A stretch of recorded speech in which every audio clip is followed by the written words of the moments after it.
Hi, everyone. Thank you for joining us. My name is Stephanie Sandala. I am Programming and Outreach Specialist here at Library Link NJ. I'm so thrilled you're all here to join us today for a book buzz with Norton, Hachette, and Abrams. We have Annie, Golda, Kristen, and Becky here to chat with you about upcoming books. Some of my favorites are coming up as well, so I'm super excited. I hope you are too. And Annie, do you want to go ahead and get us started? Sure do. Thank you so much, Stephanie, for inviting us. Thank you, everybody, for tuning in today. I love presenting, and this is very exciting. So I'm going to start. This is me, Annie Mazes. Feel free to reach out if you have any questions about what you hear today. Let me know if you'd like any ARCs. If I have any print ones, I'm happy to send them to you. First up, we have some books that are going to come out in September, which somehow is a hot second away. The Wilds is a poignant story of Oscar Wilde and his wife and sons. Mad Woman, very unreliable narrator, twisty, fast paced. What will a woman hide to protect her family? Connie is an inspirational, dishy, and hilarious memoir from legendary newscaster Connie Chung. And I'll Have What He's Having is a delightful LGBTQ romance set in the food world. Some big books coming this fall. Lifeform from Jenny Slate, very hilarious collection of essays depicting her journey into motherhood. Revenge at the Tipping Point, which is a title that makes me laugh every single time, but is a updated take on Malcolm Gladwell's Tipping Point. And then Michael Connelly is the next Ballard and Bosch novel. I'm going to start talking about titles specifically with Magnificent Ruins. Um, this is set in India. Lila returns to India from the United States after having been estranged from her mother for 10 years. She has to confront a culture that has always been a part of her, but she's still separate from. Um, she's returning because she's inherited this giant, epic family house, and all of her family still lives here: aunts, uncles, grandmothers, cousins, her mother. And as much as they love Lila and are so excited to have her back, they're also very resentful that her grandfather left her the house because she's essentially not really connected to the family. Lila is very conflicted, very compelling heroine, and Nayatara Roy sort of has pulled from her own themes in her own life. She was born in Calcutta, now lives in the US, and she captures the complex differences between the two cultures and what a contemporary young woman owes to her mother, inspired by her own experiences. Next is I Might Be in Trouble. A few years ago, David Alvarez had it all: a six-figure book deal, a loving boyfriend, an exciting writing career. Now, after the flop of his sophomore novel, David is single, lonely, and desperately trying to come up with the plot for his next manuscript. When David connects with a sexy stranger on a dating app, he figures a wild night out in New York City might be the inspiration he needs. He has a great date, one of the best of his lifetime. He's so excited. He wakes up the next morning, giddy, only to find that Prince Charming is dead next to him. Horrified, completely confused, and suddenly faced with the implausible but somehow plausible idea that maybe he killed this guy, David must untangle the events of the previous night, cover his tracks, and spin the entire misadventure into his next novel. Daniel Allman uh, explores common experiences in this entertaining lens through entertaining story through two different lenses that will resonate with readers: being a child of immigrants and growing up queer in today's world. Kingdom of No Tomorrow is the winner of the 2023 Penn Bellwether Prize for socially engaged fiction. It's richly imagined, very relatable characters. It tells the story of Black love, self-determination, and the importance of revolution in the midst of injustice. It's 1968, and Nettie, a young Haitian student in Oakland, gets caught up in the ongoing fever. She falls in love with Black Panther Party defense captain Melvin Mosley, and their passionate love affair soon eclipses all else in her life. This book has got very real striking relevance to contemporary conversations about racial justice and inclusion. It looks at the treatment of women within the Black Panthers, and it raises questions about what should and should not be sacrificed in a revolution. There's so much in here. I think that would be great for book clubs.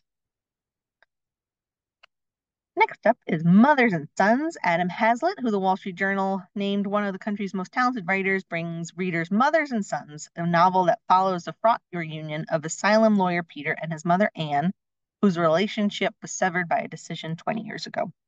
This is a compelling family tale that tackles themes of LGBTQ identity, related trauma, as well as the cruel realities of America's modern immigration system. If you were a fan of his earlier work, Imagine Me Gone, or Elizabeth Strout, or Anne Patchett, this would be a read for you. The Proposal. It's about time roommates Alejandro and Kenny got married, or at least that's what all their close friends and family think when they announce their engagement. The twist? They are faking the entire relationship so Alejandro can get a green card. The line between fact and fiction begins to blur, however, the closer they get to their wedding date. There are very real, sizzling moments. A meddling ex turns up, an immigration officer has questions. Will these two bros make it down the aisle for real? This is from the author of The Lesbiana's Guide to Catholic School and perfect for readers of Farah Roshan and Ashley Herring Blake. Tartufo is a book that will make you want to immediately get on an airplane and fly to Tuscany. It's a charming tale of a small town and how individuals and communities overcome hardship together. It's from the author of Hollow Kingdom. Her voice is very similar in this, is incredibly funny. There are a crazy cast of characters. Many of them are animals because Kira Buxton does a very beautiful job of writing from an animal perspective. If you're a fan of beautiful ruins or remarkably bright creatures, this is a great book for you. Total armchair travel and charm. Life Hacks for Little Aliens is a very unique debut novel, has a very special voice. The author, Alice Franklin, is autistic, and she really invites readers to experience the world as she does. Her main character is a little alien, the narrator, she's never named, but she's a lonely little girl living in England, and she doesn't understand the world the way other children seem to. And one night she's watching TV and she discovers there's this thing called the Voynich manuscript, an ancient tome written in an indecipherable language, and she experiences something that she's never before felt, which is hope that there be others like her who also feel like they're from another planet. This book is very funny. It's smart. It's insightful. For fans of Eleanor Oliphant, is completely fine. I found myself getting very frustrated at the adults in her life, but I really enjoyed this read. Nesting. On a bright spring afternoon in Ireland, Kira Fay makes a split-second decision that will change everything.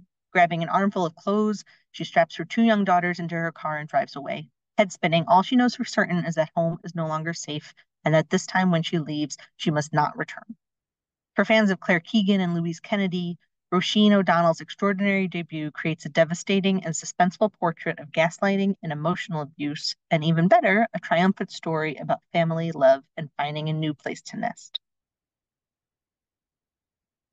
The Quiet Librarian is a very fun read. This is a librarian's quest for answers and vengeance, and it leads her back to her own dark secrets. Hannah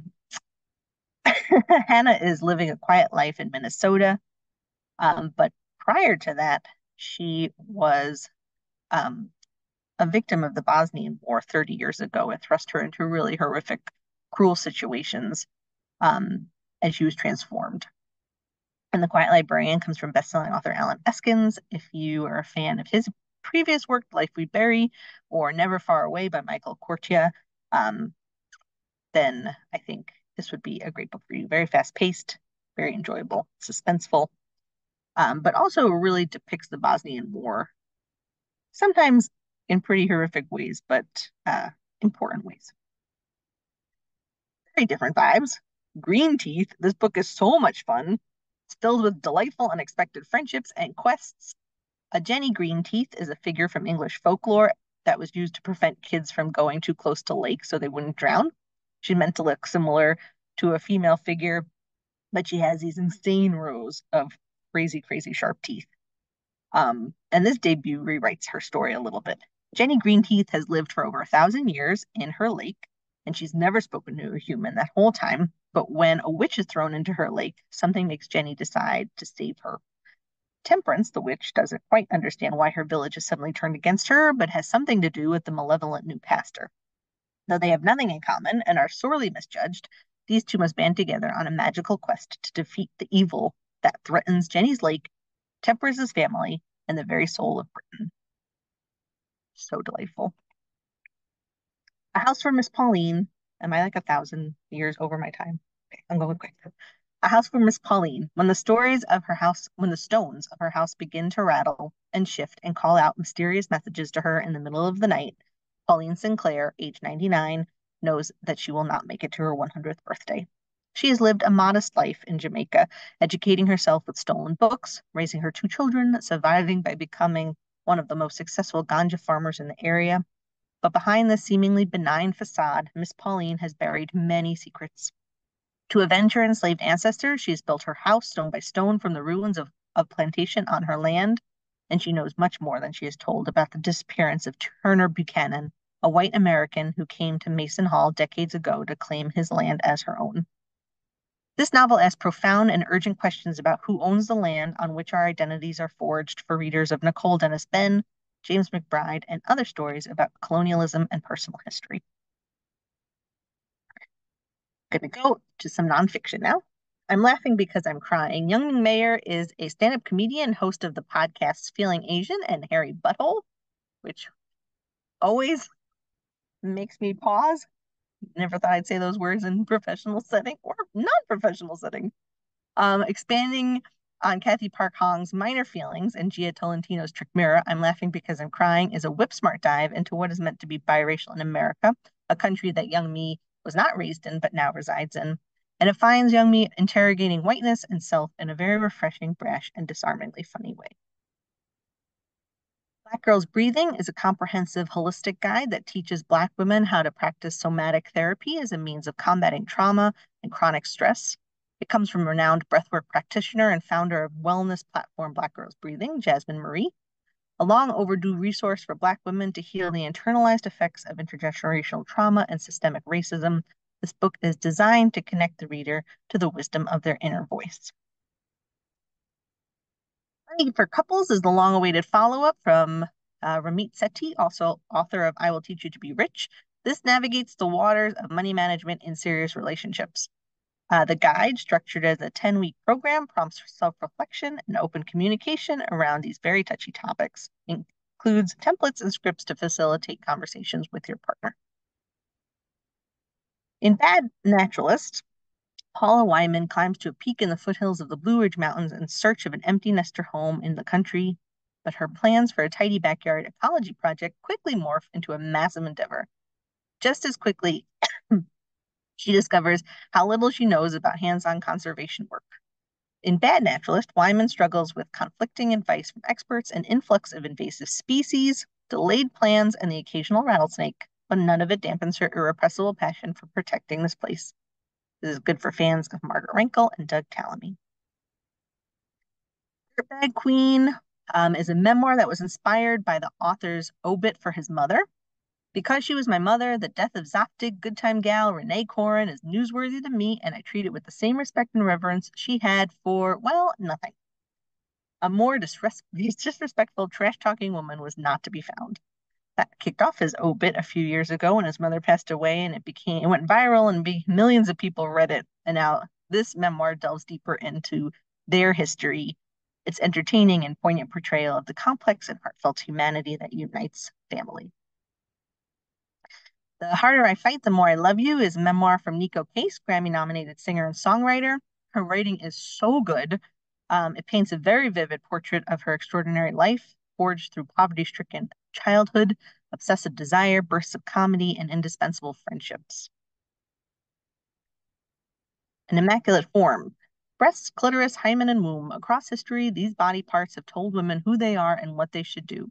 In Immaculate Forms, classicist and historian Helen King explores the symbiotic relationship between religion and medicine and their twinned history of gatekeeping over these key organs that have been used to define women, illustrating how conceptions of women's bodies have owed more to imagination and myth than to observation and science.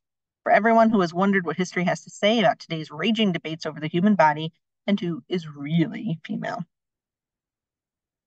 Afro Sheen is a memoir from George Ellis Johnson, the founder of Johnson Products Company, the maker of Ultra Sheen and Afro Sheen, the first Black-owned company to trade on a major stock exchange, the financial sponsor of Soul Train.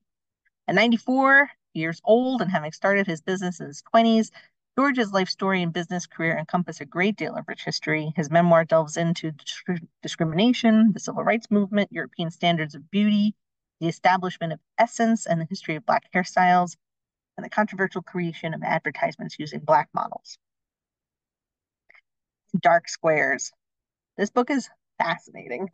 It's another memoir from Danny Wrench. Born into the Church of Immortal Consciousness in Tonto Village, Arizona, Danny spent his entire childhood and early adult life in a cult, suffering from psychological, physical, and sexual abuse and neglect. Today, he is an American international master, world-class commentator, and the face of chess.com, one of the largest online gaming platforms in the world.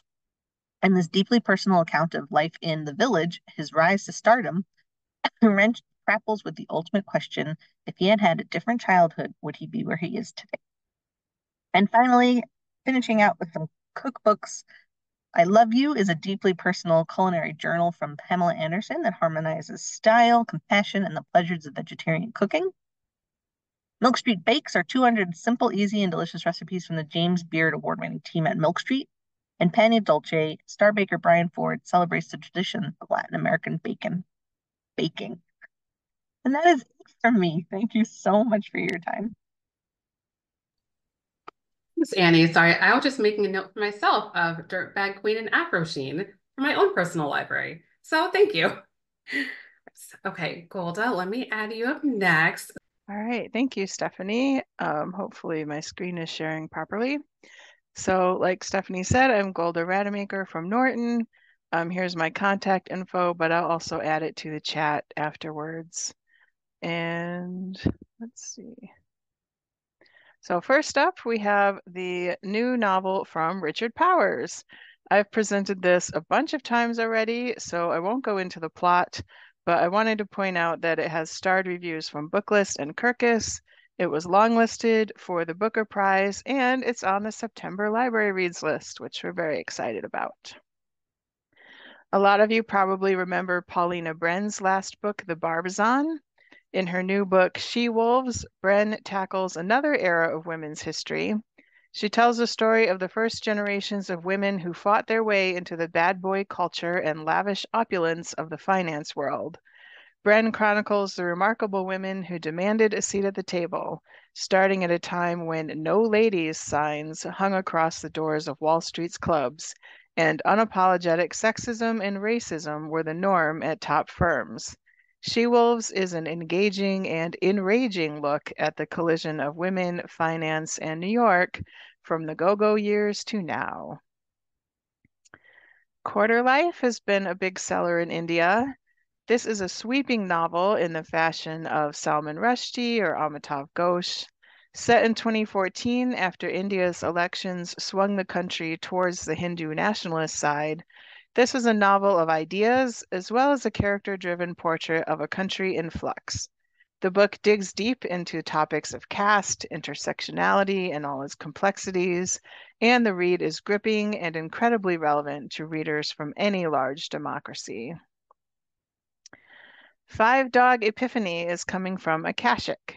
Marianne Leone, who was on The Sopranos, among other things, and her husband, actor Chris Cooper, lost their son suddenly when he was a teenager. This book tells the story of their life with their son and how the many dogs they've had over time have helped them heal and brought joy back into their lives. Life Short, Talk Fast is for all the Gilmore Girls fans out there. I didn't know this before, but it turns out Gilmore Girls has been among the top 10 most watched shows across major streaming platforms ever since it became available on Netflix. In this anthology, 15 writers investigate their personal relationships to the show. This is for anyone who identifies as Team Logan, Team Jess, or even Team Dean. Life Short, Talk Fast reveals what Gilmore Girls tells us about ourselves and why it matters. How to Fall in Love in a Time of Unnameable Disaster by Muriel Leung is a dystopian novel set in New York City. In one apartment building, an unlikely family of humans and ghosts survives. Mira calls out over the airwaves of her ham radio, trying to connect with her missing ex. Across the hall, Shin, a ghost cockroach, replays his lost life, and downstairs, a headless man named Sad falls in love. Mira's mother is plagued by furious dreams, and her grandpa Y, now a rambunctious ghost, remembers everything. As the world around them worsens, each character must learn to redefine what it means to live, die, and love at the end of the world.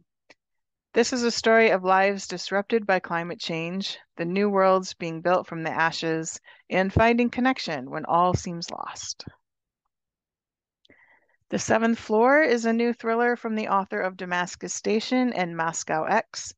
This new book has some of the same characters from Moscow X, but you can read it on its own. The Seventh Floor captures the nuances of the politics and culture of the CIA and the Kremlin, and it explores the nature of friendship among spies in an environment rife with Machiavellian intrigue. David McCloskey is a former CIA analyst, so he knows what he's talking about. And David Baldacci is a big fan, as you can see from the quote on the slide. Coming in October, we have the first 3 books in the ABC of Fonts series by Simon Garfield. In these books, he recounts the history and creation of each font, considers how the computer transformed type into something that anyone can use and have an opinion on, and examines how a typeface can be used to tell a story. There are stories about the individuals involved in the design and the legacy of each font. For example, in Baskerville, Garfield talks about Sarah Baskerville, one of the first powerful women in the printing world, and he talks about the archivists and enthusiasts working to preserve the font's original steel punches today. And in Comic Sans, he also delves into some of the die-hard Comic Sans adherents and haters. This series should be a delight for design nerds and art history lovers and book history lovers. Munich is the new novel from the acclaimed author of The Damned United. This is a novel of tragedy and renewal, inspired by one of the worst disasters in the history of sports, when a plane carrying the Manchester United team back from a European Cup match in 1958 crashed on takeoff in Munich, killing 23 people, including 8 Manchester United players and 3 team officials. This is one of those sports books that is really about community, so it should appeal to more than just soccer fans. In this hypnotic and deeply moving novel, renowned novelist David Peace reimagines the crash and its aftermath, dramatizing the deep scars it left on British society. The Saint by Karin Gerhardsen is being published by Mysterious Press. This is the 4th book in the Hammarby series, but the editor actually told us that she read this one without reading any of the other books in the series and had no problems with getting to know the characters, so you should pick it up even if you haven't read the other ones. The Hammarby Murder Squad is investigating the murder of a beloved soccer coach, and the book follows various members of the team as they investigate their leads. As they interview the coach's friends and family, they discover a disturbing web of secrets, including a possible link to the cases of 2 missing girls. Could the coach have been less of a saint than everyone thinks? We'll find out. Washita Lovechild is a biography of Jesse Ed Davis, one of the most sought-after guitarists of the late 1960s and 70s. Davis appeared alongside the era's greatest stars, John Lennon and Mick Jagger, B.B. King and Bob Dylan, and he contributed to dozens of major releases, including numerous top 10 albums and singles, and records by artists as distinct as Johnny Cash, Taj Mahal, and Cher. Through his exceptional musical talent, he achieved a valuable visibility, first as part of a group of Oklahoman musicians making a distinctive Tulsa sound, and then toward the end of his life, through a new sound of indigenous rock music he made with other Native musicians. At a time when few other indigenous artists appeared on concert stages or radio waves, Davis helped demonstrate new possibilities for Native people. And then we have 2 new titles in our Norton short series coming out this fall.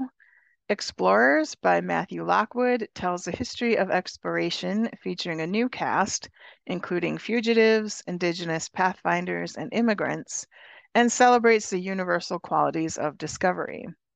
Offshore by Brooke Harrington is an engrossing deep dive that exposes how the shadowy global system of offshore finance fuels economic crises and austerity, while also undermining democracy and the rule of law. The books in the Norton Short series deliver bold thinking and fresh perspectives in under 200 pages, perfect for students and for adults who want to learn about something interesting in a short amount of time. The Rest is Memory by Lily Tuck is publishing in December. The author was inspired by the photo of this young Catholic girl in Auschwitz. She was photographed by fellow prisoner Wilhelm Brasse, and not much else is known about her. Lily Tuck imagines the girl's upbringing in a village in southeastern Poland before her world imploded in late 1942. This haunting novel frames the girl's story within the epic tragedy of 6 million people who perished during the German occupation.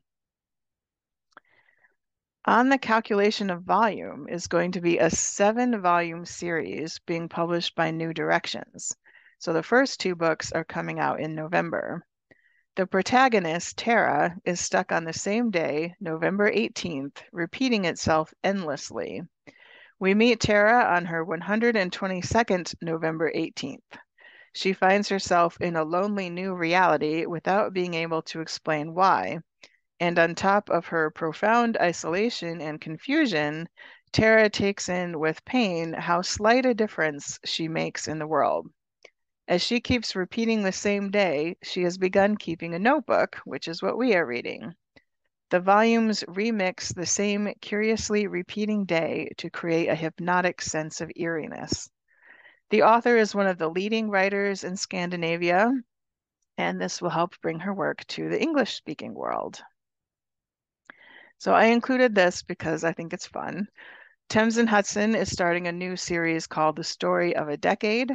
The first book is on the 1980s and brings you all sorts of nostalgia for those of us who were alive back then. And if you weren't alive, this will give a glimpse into the colorful, dynamic, and unique decade that was the 1980s. And we have a great batch of cookbooks coming out from Norton and our distributed publishers this fall. There's a revised and updated edition of My Bread by Jim Leahy, a new cookbook full of delicious dinner ideas from the cook behind the popular recipe blog Recipe Tin Eats, and a new snackable cookbook from Jessie Sheehan that I've had several requests for already, and a wide array of other food and cooking books to look forward to. There are even more interesting titles coming this fall from Norton and our distributed publishers. I'll put a link to the full catalog in the chat. And then I want to give you a little sneak peek at our winter titles. So we just had our Winter 25 sales conference a few weeks ago, and that covered books coming out in January to April 2025.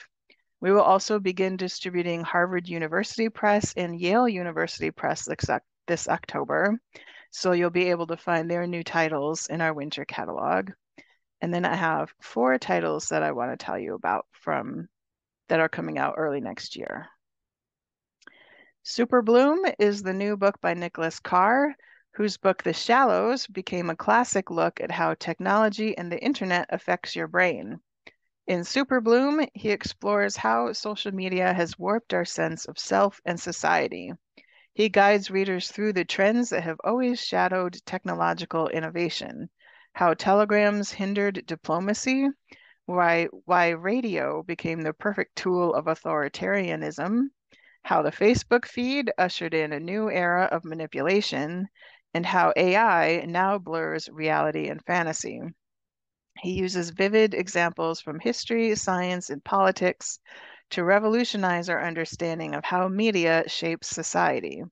It may be too late to curb the super bloom of information, but it's not too late to change ourselves. The National Book Award nominated author of Fieldwork is back with Mona Acts Out. Celebrated stage actress Mona Zahid wakes up on Thanksgiving morning to the clamor of guests packed into her Manhattan apartment and to a wave of dread. Her in-laws are lurking on the other side of the bedroom door. She's still fighting with her husband, And in just a few weeks, she will begin rehearsals as Shakespeare's Cleopatra, the hardest role in theater. Mona escapes the apartment, which turns into an overnight adventure that brings her face to face with her past. Give this to your fans of Where'd You Go, Bernadette, Les, and Fleischman is in Trouble. Victorian Psycho by Virginia Faito. Now, look at that cover. Isn't that amazing? Her first book, Mrs. March, was a library reads pick. This one is even darker. Winifred Nati is the unapologetic serial killer of your nightmares. This is like a combination of a Victorian Gothic with horror, with some female rage, and a little bit of sardonic wit to balance out the psychopathic main character. And finally, I'm a big fan of Lydia Millett, so I wanted to point out that she has a new story collection called The Atavis coming next April. Through stories full of vulnerable and complex characters, filled with joy, humor, some satire, and profound empathy, Lydia Millett contemplates the forces that shape and drive us. So I will put the links to my contact information and newsletter sign up and our catalogs in the chat. If you're looking for print ARCs, please sign up for the Norton Library newsletter because I do ARC giveaways there almost every month. I would say monthly, except I've missed a few months this year. We also have digital ARCs on Edelweiss and NetGalley. And thank you all so much for listening.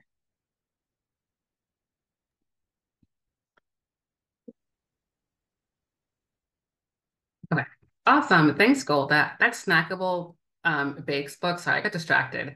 That looks amazing. So I'm really looking forward to it. Awesome. So next we have Becky Kramer, who'll talk about Tin House's upcoming books. And Becky, we are happy to have you. Thank you so much, Stephanie. It's fantastic to be here. I'm actually in New Jersey right now. I live in New Jersey, even though I work for Tin House, which is based in Portland, Oregon. So thank you, all of the New Jersey librarians, for giving me and my family and everyone in New Jersey wonderful things to read. Tin House, if you aren't familiar with us, we are distributed by W.W. Norton. So Golda can help you with any copies that you want, but of course I can as well. I'll put my contact information in the chat. We really are a small press that publishes about 2 frontlist titles a month, and we like to highlight new and underrepresented voices. I'm going to share a little bit of our fall catalog with you. Just give me 1 second here. So again, like I said, I'll put my email, my contact information in the chat, but Golda can also give you any information that you need about our titles. We're starting off this fall with a debut novel called Misinterpretation by Ledia Joka. Ledia lives in Brooklyn, and she has written this book about an Albanian interpreter who loses herself in her client's struggles. And Ledia's actually talked about how she wanted to deal with somebody who gives so much of herself that she loses like her ability to be married, her ability to kind of do anything that's positive for herself or for her situation. I think it's going to appeal to fans of Katie Kitamura and Adrian Novi. In fact, we have a wonderful endorsement from Adrian Novi who says the novel's deft and insightful. Anybody who's a fan of Jennifer Croft or anything dealing with translation would be interested in this. It has a very strong Albanian subject matter as well. And this is one of 2 Tin House titles this year that has been longlisted for the 2024 Center for Fiction First Novel Prize. The other one is Fire Exit by Morgan Talty, which we published back in June. Also in September, we're publishing a poetry collection called Signs Music by Raymond Antrobus. Raymond is a deaf poet who's based in the UK, but is a US citizen and also spends time in New Orleans. He's of British and Jamaican heritage. We've published 2 previous poetry collections by Raymond. One was called The Perseverance, and the other was called All the Names Given. If you've never seen Raymond perform his poetry, I highly suggest you just Google him. He's a fantastic speaker. He has a memoir coming out from Hogarth this fall. I think we're going to be seeing a lot more of him in the US, but Tin House is really focused on his poetry. He also has children's books that he's written that are published by Candlewick. And this collection really will play into maybe the parents of the fans of his children's book, because it deals with, the first section is the time before he became a father, and the second section is after he became a father. So whether you have children or not, the fact that you have parents will make you the right audience for this book. It's incredibly heartfelt. And just to give you a little bit of more context about this book, signs music was also featured on the New Yorker podcast recently.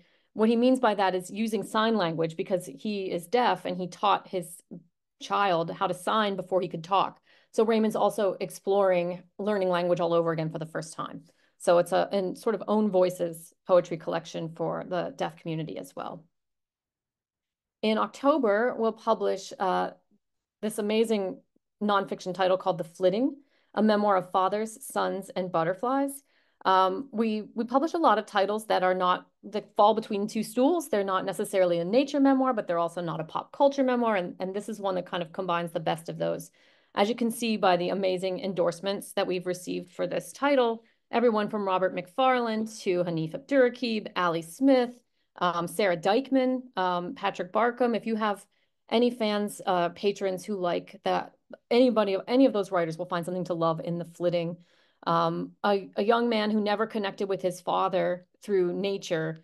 When his father falls sick during COVID with cancer and can no longer get outside, the man who's recently become a father himself becomes his father's connection to the outdoor world and starts to go on butterfly hunts, which is what his father always loved to do, and ends up falling in love with the natural world and reconnecting with his father before it's too late. But along the way, there are a lot of analyses and interpretations of tons of pop culture, things that the author himself always loved, like Luther Vandross and Shaka Khan and Joni Mitchell and Zadie Smith. And it's if you've ever read a Hanif Abdurraqib book that's sort of wide ranging in its loves and interests and the ability to tie it all together in the end, that's really what The Flitting is. It's a very beautiful and moving memoir. That's October 1st. And then also in October, we're publishing the dazzling debut poetry collection, Good Dress. We hold unsolicited, unagented manuscript submissions about 3 times a year. We received 1,500 poetry collections, and this was by far and away the best poetry collection we received in our most recent unagented submission. Brittany Rogers is a native Detroit poet and writer. And she writes a lot about Black audacity, which she also calls the nerve, as in the nerve to get up and do something, the nerve to have natural hair, the nerve to have luxury if you don't have a lot of money. And it's just beautifully, beautifully done through various forms and also various voices. Again, amazing endorsements for this book, Erica Foreman, Angel Nafis, on and on. So if you have poetry lovers, and also huge love for the Detroit Public Library system, I think librarians will really appreciate how much Brittany has found that she found herself in the library. She has an amazing essay coming out in LitHub in just a few weeks about growing up in the Detroit Public Library. So anybody who's got any kind of poetry groups, she'd be more than happy to do any kind of virtual event, or if she's in New York City, I'm sure she'd be able to come over to a New Jersey library and speak. She's also fantastic. Check her out on social media. In October, at the end of the month, we have another debut novel called Masquerade by Mike Fu. I'm calling this a queer coming-of-age mystery. It's a bartender who lives in New York City, but also spends half of his time in Shanghai. And the author wanted to explore this new reality for many young people that don't spend their time in one place. He actually says he spends most of his time on airplanes, kind of shuttling between both Shanghai and New York City. This bartender is house sitting for a friend of his, and the friend is a performance artist. And when he's there, in the house, he finds this book that's called Masquerade. And it's also written by somebody who has his own name, but it's his name translated into Chinese. And he starts to read about 1930 Shanghai in this book, and the things that he starts to read about start to happen to him in his own life. It's wild. He puts his hand in a mirror and it goes right through, and he's trying to figure out, reality from sort of non-reality. It's just quite a ride of a novel. It's also an incredibly New York City novel. Mike himself, the author, lived in New York City for 10 years, and you just feel like you're walking down the street with him in Brooklyn. We have fantastic endorsements for this too, not only from Julie Min, but also from Jin Woo Chung, I really encourage you to check this one out if you like any kind of fantastical mysteries. In November, we will publish a very sweet, what I like to call a one-sitting charmer of a novel. It's a short novel called The Burrow. It is about a family of four who live in Australia who have lost their young baby to a tragic accident that involved the grandmother. During COVID, when the grandmother has an accident and can't live alone anymore, she has to move back in with the family, and they all have to sort of deal with the grief that this death in the family has caused. In the meantime, the family's adopted this pet rabbit named Fiver, and the rabbit really is the way that they all find their way back to each other. It's a beautiful character study. Fans of Sigrid Nunez and Helen Garner, and I just think this is one that you could just devour in an afternoon and feel so much better about life. This book also has the best last line of a novel that I have read in a long time. So I'm not saying read it just for the last line, and you probably won't think it's a great line if you just read the last line, but it is just a treat to look forward to if you do decide to dip into this one. Then in December, we'll publish the debut short story collection, The World with Its Mouth Open by Zahed Rafiq. Zahed lives in Kashmir and was a journalist before he was a fiction writer. His political situation precludes him from speaking about being a journalist. I handle publicity for Tin House, and there's a lot that I actually can't promote with this book, but I will say that the construction of the stories and the humanity in the stories is all you really need to read to better understand what the situation is like in that area of the world. And the endorsements definitely don't disappoint either. Manuel Munoz, Omar El Akkad, Sina Banu, Emily Friedland, as you can see on the cover. The literary world is absolutely turning out for Zahed. Stories that are not only touching, but also very funny. A lot of dark humor here. And incredibly moving, and just a real portal into an area of the world that I didn't know a lot about. So a really important story collection that we're really excited about. And I only included one story, well, first I wanted you to see my alligator because it's really cute. I only included one book from our winter list, but just like Golda, I also will put our links to our fall catalog and our winter catalog in the chat.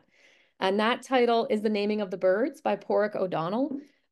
If you are familiar with the novel The House on Vesper Sands, which was a huge pick for us a few years ago, this is the next installment in that series. It's got the same characters in it, Inspector Cutter and Sergeant Bliss.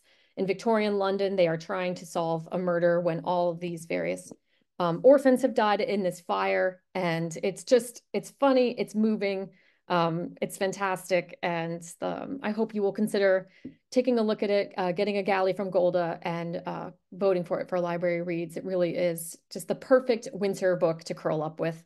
So again, my name is Becky Kramer. It's really lovely to meet all of you. Ask me any questions you have in the chat, and thank you so much, Stephanie, for asking me to participate. Awesome. Thanks, Becky. That was great. So, and last but not least, we have Kristen from Abrams. Hi, Kristen. Thanks for joining us. Thanks for having me. Let me share my screen. I'm Sure. really excited to be here today. I grew up in Monmouth County, New Jersey, and Oh, I didn't know that. Yeah, I fell in love with reading at the Middletown Public Library. So, Oh, that's so exciting. Yeah, we're happy to have you.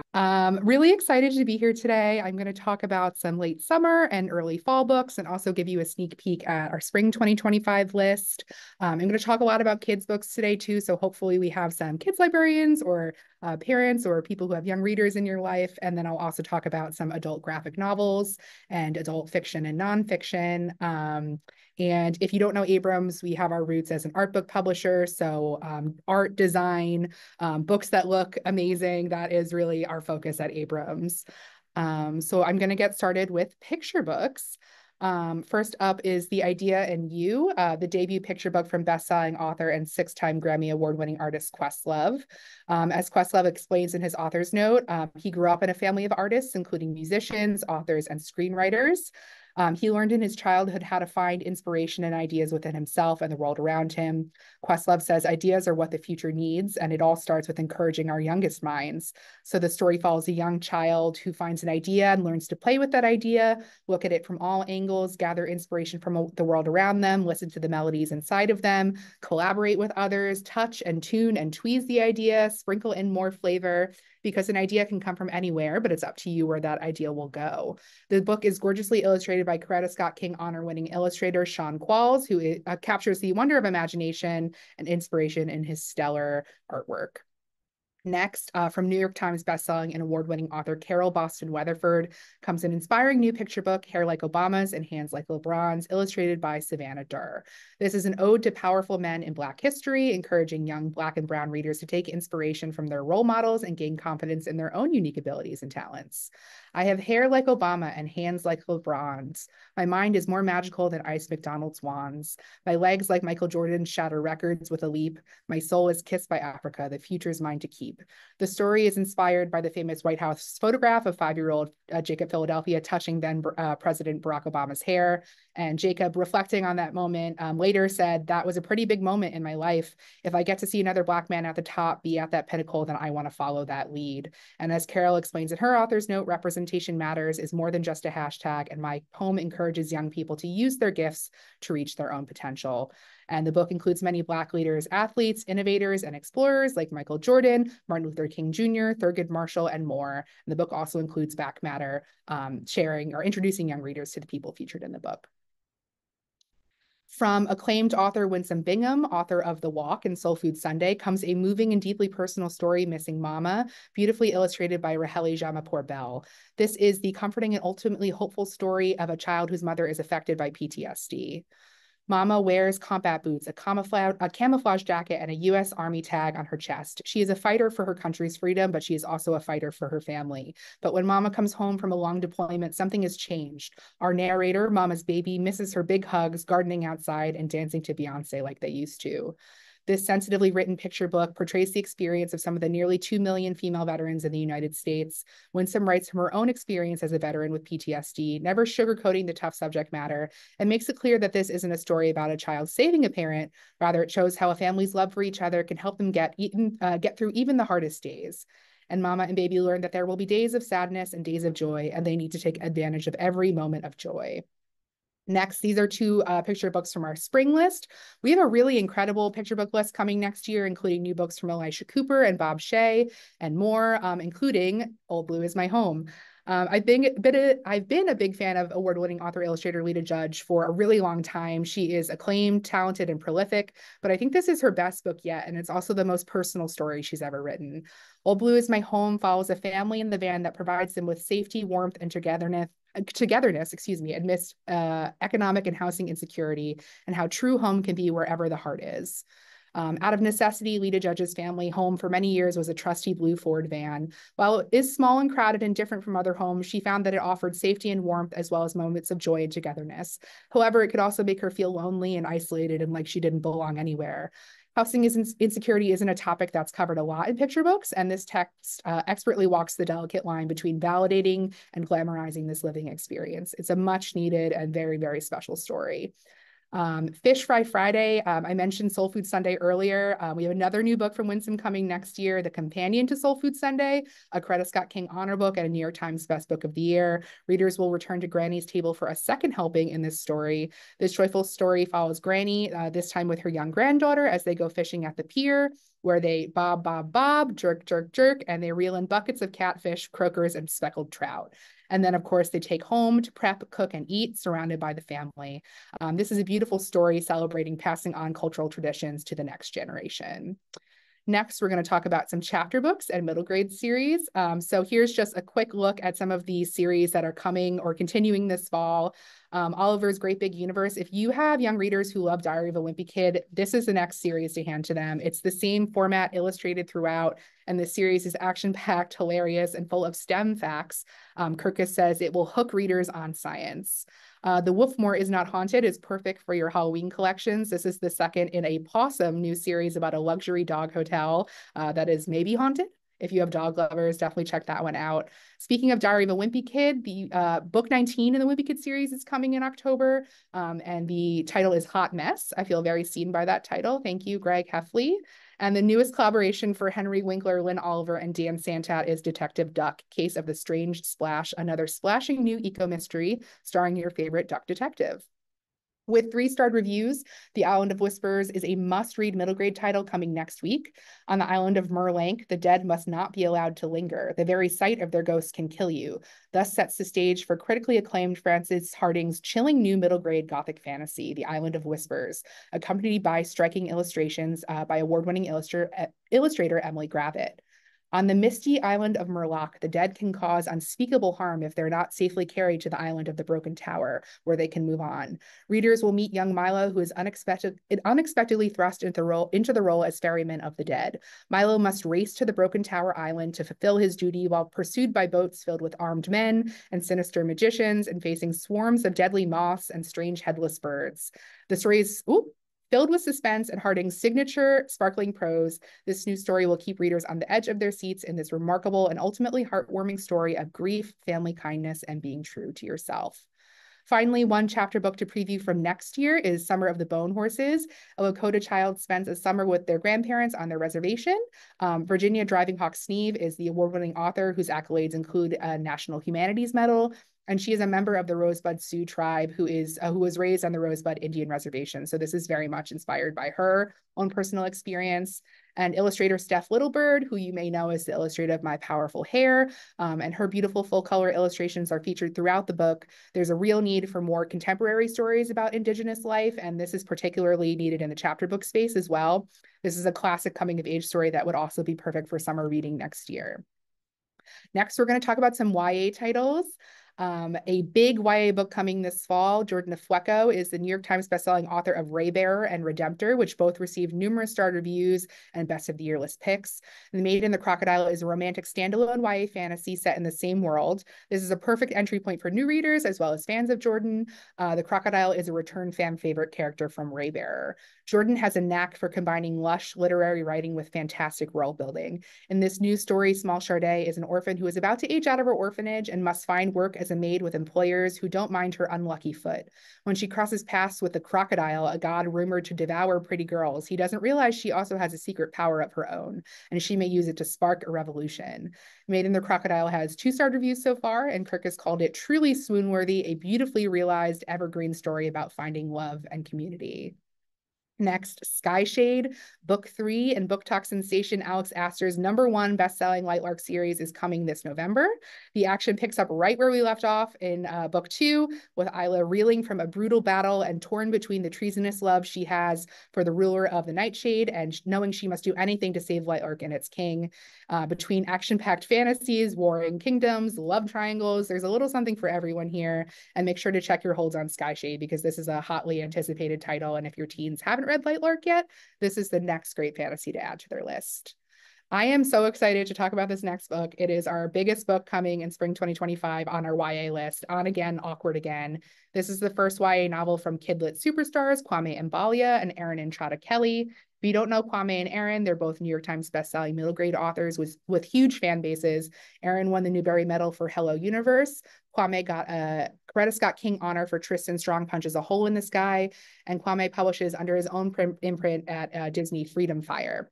On Again, Awkward Again is their contemporary rom-com starring Pacey and Cecil, 2 very awkward teens who fall in love. And as with most first crushes in romance, embarrassment and more awkwardness ensues.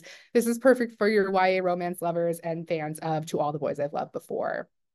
Next, we're going to talk about some graphic novels for kids and adults. In case you missed it, we were excited to launch a new kids imprint this year, Abrams Fanfare. This new imprint will become the home of our early reader, middle grade, and YA graphic novels, and we have some fantastic new graphic novels coming this fall, including Great Minds of Science, Matilda Evans, Archie Alexander, Gladys West. These aren't the names that many people learn about in school, but they're some of the greatest scientists that people should know about. In this new graphic novel series, award-winning author Tanya Bolden and illustrator David Wilkerson celebrate the lives and contributions of Black innovators throughout history, and the first book focuses on scientists, engineers, mathematicians, mathematicians and biologists, like Patricia Clark Washington, the first Black woman captain of a major U.S. Air Service and the first Black female pilot hired by UPS. In the 1990s, when Patricia became a captain at UPS Air, of the over 1,000 pilots, only 59 were Black women. Or acclaimed mathematician Gladys B. West, who played a pivotal role in developing GPS technology, though she began her education in a one-room schoolhouse in rural Virginia. As Gladys says, "I never stopped one moment to feel sorry for myself. I just said, what's next?" Tanya Bolden uncovers inspiring and outstanding stories in Black history and excellence in this must-have addition to your nonfiction graphic novel collections.